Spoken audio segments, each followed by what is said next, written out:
بسم اللہ الرحمن الرحیم آئی کیو ورس ٹی وی کے معزز سامعین کرام السلام علیکم۔ انور مقصود صاحب فرماتے ہیں جو ریٹائرمنٹ کے بعد ایک دن بھی اس ملک میں رہنا پسند نہیں کرتے وہ بھی ہمیں حب الوطنی، غداری اور شرپسندی کے سرٹیفکیٹ دیں گے۔ دو بھائیوں کی مختصر کہانی، ایک کو سیاست آتی نہیں اور دوسرے کی ڈرامے بازی جاتی نہیں۔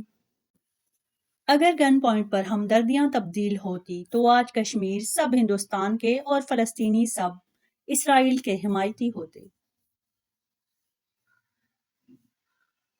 سور کھانے والے ممالک میں امن اور خوشحالی اس لیے ہے کہ وہ اپنے سوروں کو حاکم بنانے کے بجائے کھا جاتے ہیں۔ سگا بائی جائیداد کا تھوڑا سا حصہ کھا جائے تو ساری زندگی ملنا چھوڑ دیتے ہیں، اور حکمران سارا ملک لوٹ کر کھا جائے پھر بھی زندہ باد کے نعرے لگاتے ہیں۔ جو عورت سٹیج پر کھڑی ہو کر جلسہ عام سے خطاب میں ٹھوکنے کی باتیں کرے، ان کے گھر میں ٹیپو سلطان نہیں بلکہ پٹواری ہی پیدا ہوتے ہیں۔ جہالت کی انتہا۔ پاکستان بہت ترقی کر چکا لیکن دھند کے باعث کسی کو نظر نہیں آ رہا۔ شہباز شریف۔ مولوی بڑے ظالم ہیں، یہ جب چاہیں آپ سے غلط کام ثواب کی نیت سے کروا دیں اور جب چاہیں صحیح کام گناہ نکال کر روک دیں۔ مجھے زیادہ دکھ اس بات کا ہے کہ جہاں کچھ بھی مفت مل رہا ہو لوگ اپنی جانیں بھی داؤ پر لگا دیتے ہیں، لیکن جہاں اپنے اور اپنی نسلوں کے حقوق کی بات ہو وہاں آواز بھی نہیں نکالتے۔ پاکستان میں ہر کاروبار چل جاتا ہے، یہاں اگر چوہوں کی دکان بھی کھولو تو لوگ یہ سوچ کر خرید لیں گے کہ چلو لے لیتے ہیں، رشتہ داروں کے گھر چھوڑیں گے۔ موبائل کمپنیوں سے گزارش ہے کہ جو نواز شریف کی وائس ریکارڈ کال عوام کو سنائی جا رہی ہے، عوام کا جواب بھی میاں صاحب کو سنایا جائے۔ شکریہ۔ بلاول بھٹو کو وزیر اعظم بنانے پر تمام پارٹیوں کا اتفاق، بس مسئلہ ایک جگہ اٹکا ہوا ہے، اس کے لیے شیروانی سلوائیں یا فراک۔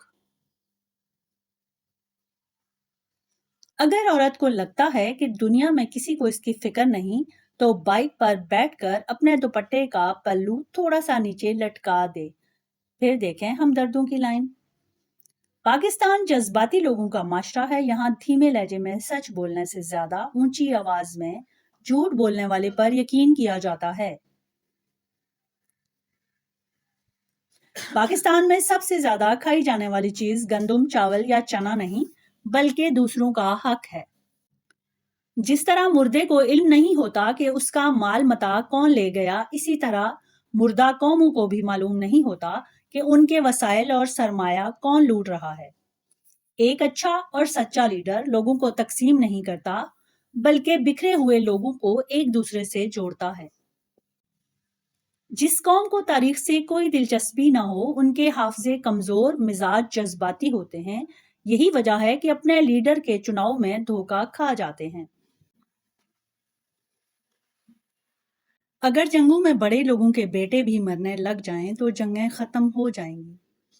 اب تقریباً میرے جانے کا وقت ہے۔ 66 برس میں نے جھوٹ لکھا، جھوٹ بولا، آج میں نے فیصلہ کر لیا ہے کہ اللہ کو منہ دکھانا ہے، آج میں سچ بولوں گا، کوئی لفظ جھوٹ نہیں بولوں گا۔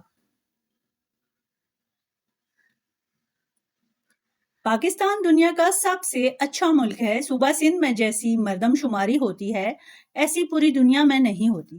سندھ کی حکومت نے یہاں مردم شماری کر کے ایک مثال قائم کر دی ہے۔